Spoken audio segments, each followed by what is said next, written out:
Добро вечер до гледачите на нашата реномирана рубрика. Добро вечер за сите гледачи во Република Македонија од ова место, од невообичаено ладниот Охрид за овој период, меѓутоа секако дека прекрасната атмосфера во позадина ќе изгрее срцата на сите гледачи и симпатизери на ВМРО-ДПМНЕ кои денес дојдеа да дадат силна поддршка на овој вечерашен митинг. Охрид носи среќа на ВМРО-ДПМНЕ, би рекол. Така, нели, со секој циклус на кампања се започнува од Охрид, така започна, нели, и оној прв круг на претседателските избори годинава, го започнавме токму од тука, од Охрид. Времето, иако велите дека е студено, можете потопло него тој почеток. Разликата е 120.000 во Охрид, во општината секако победата ја однесе Ѓорги Иванов, нели, во наброење на гласовите. Охрид, и тогаш рековме, еве и сега да повториме, се препозна во кампањата на Ѓорги Иванов. Му даде поддршка на Ѓорги Иванов, дава поддршка на проектите на ВМРО-ДПМНЕ. Токму така, вчерашниот одзив на гласачите во цела Република, односно во градот Охрид, беше пресликан и на ниво на цела Република Македонија. ВМРО-ДПМНЕ во Охрид однесе голема победа, 6.000 разлика во однос на нашиот главен политички опонент, само односно нивниот кандидат за председател. И тоа се преслика на цело државно ниво, како што и самите видовте, 120.000 разлика е солидна предност на нашиот кандидат Ѓорги Иванов во однос на против кандидатот Сево Пендаровски. И се надевам дека во наредните 2 недели ова предност во најмала мера ќе ја задржиме, а по мене таа предност ќе биде уште посилно изразена на вториот круг од претседателските избори и секако ќе имаме огромна разлика во гласови во однос на нашите политички опоненти на парламентарните избори на 27 април. Парламентарните избори велат дека се поинтересни за граѓаните, бидејќи тука се работи за проекти кои што зафаќаат во секоја пора од општественото живење, воопшто од живењето и бидесувањето во Македонија. Го спомнавме ВМРО-ДПМНЕ, ги спомнавме проектите, не спомнавме дел од проектите со кои што се влезе во трка во ова парламентарна кампања. Освен оној автопат што се вети од Кичево до Охрид. Има и други зафати кои што се однесуваат и каде што охриѓани секако би се препознале и се препознаваат токму во таа насока на зголемување на таа разлика. Токму така, видите, на овие избори, како и на неколку претходни изборни циклуси во минатото, имаме судир на два диаметрално спротивни концепти. Од една страна е нашиот концепт, концептот на ВМРО-ДПМНЕ, кој што има консистентни ставови во поглед на стратегиските политички и општествени прашања во државата. Концепт кој што во континуитет се надоградува, се ува нови содржини, концепт кој што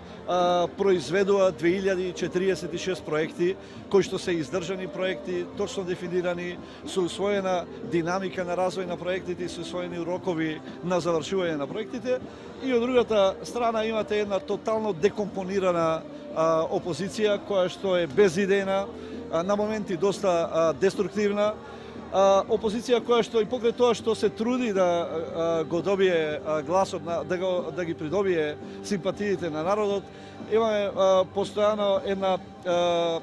една затвореност во деструктивно однесување, а од друга страна немаме продукција на никакви проекти со кои што тие ќе се представат пред граѓаните и на тој начин ќе ги освојат нивните симпатии, односно ќе го добиват мнозинството на гласови. Од друга страна, тука е и она негирање кое што постои од опозицијата кон сите проекти што се биле создадени од ВМРО-ДПМНЕ за време на нивното владење,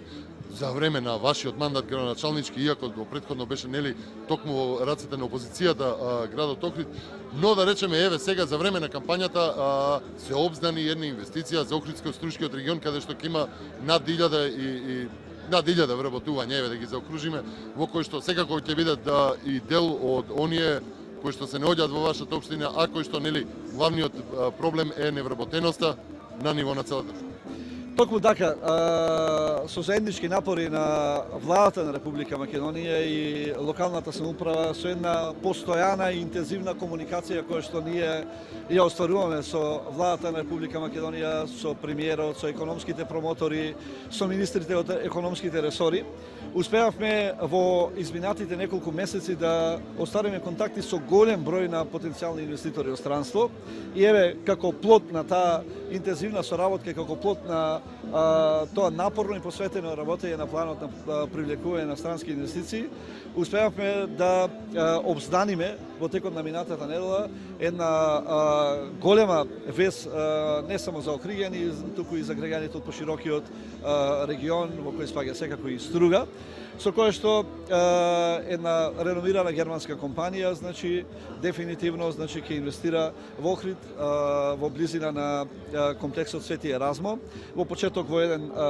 привремен објект на 2000 квадрати, значи ќе се произведуваат делови за автомобилска индустрија, и тоа за реномираните компании Mercedes, BMW, Audi и Porsche, и тоа пред се електрични кабли и делови за мехатроника, за сервоволани, за сигурностни појаси, за електромотори, и тие во принцип се и добувачи на Key Safety Systems, кои што претходно беа најавени да инвестираат во Кичево и ќе вработат 1000 луѓе. Значи во почетокот ќе бидат вработени 100 луѓе кои што претходно ќе бидат едуцирани во Германија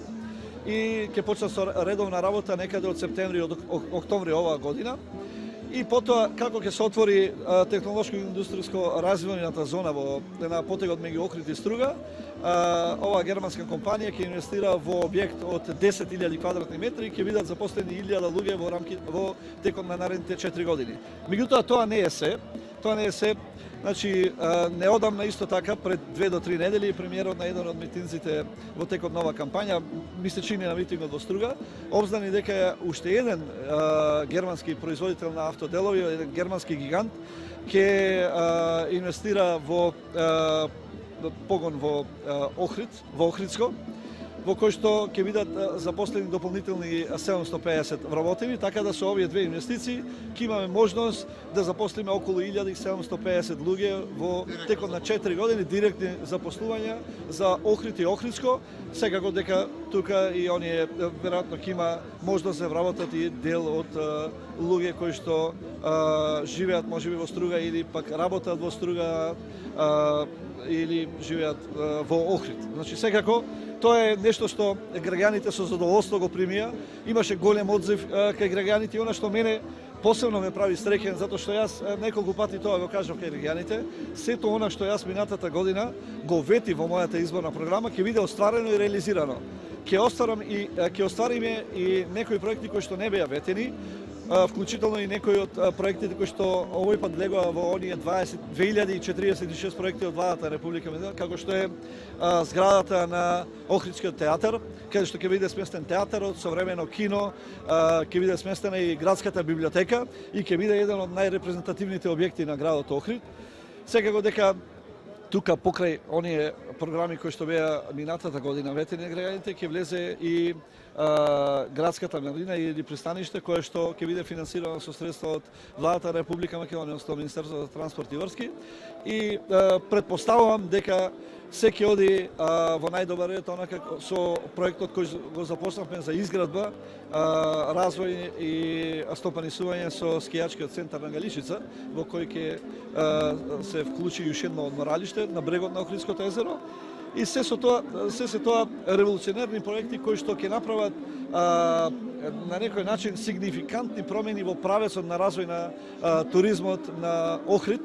заедно со сите оние останати проекти, како што е инфраструктурни проекти кои што одавно на градот Охрид му недостасува, како што е затворениот пливачки базен со кој што конечно ќе ги вратиме пливачките спортови и ватерполот во Охрид, пошто Охрид во минатото бил препознатлив, затворениот зелен пазар со мини шопинг центар, катна гаража. Конечно ќе изградиме ова година, ќе почне изградбата на автобуската станица, на која ќе биде исто така репрезентативен објект на градот Охрид. И тука е заокружувањето на спортско-рекреативниот центар Билјанин извори, кој што верувам дека ќе биде еден од најсовремените спортско-рекреативни центри во Република Македонија, што ќе овозможи брз подем на спортскиот туризам во градот Охрид, а секако реков со добивање на зградата на театарот ќе овозможиме да се создадат посовремени просторни услови за нашиот најголем амбасадор не само во Република Македонија и во светот, да тоа е националната установа Охридско лето, кое што за жал по некој пат во летните месеци, во лето, во зависност од временските услови, имаме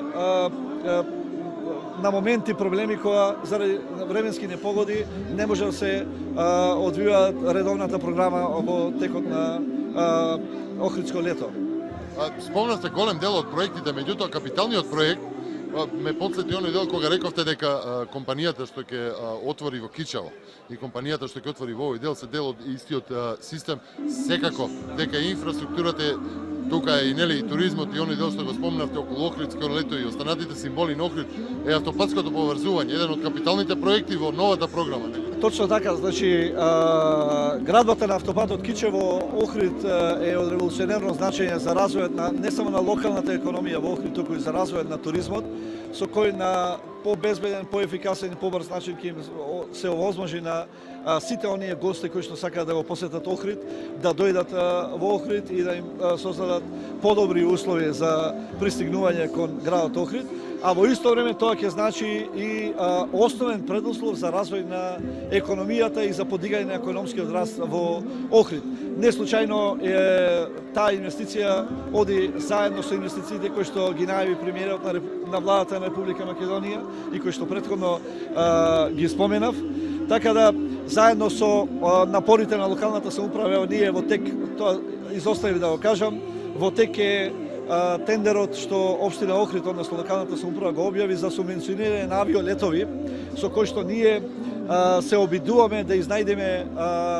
авиоагенција која што ќе воспостави, односно ќе етаблира редовни авиолинии од Охридскиот аеродром, не само во текот на летната сезона. Со тоа сметаме дека заедно со градбата на автопатот и веднаш после тоа градбата на друга делница, автопатска делница од Гостивар кон Кичево, ќе се создадат идеални услови за развој на туризмот во Охрид, меѓутоа и за развој на локалната. Точно така. Тоа е веќе проект за кој што е веќе изработена трасата и веќе се работи проектот, а тоа е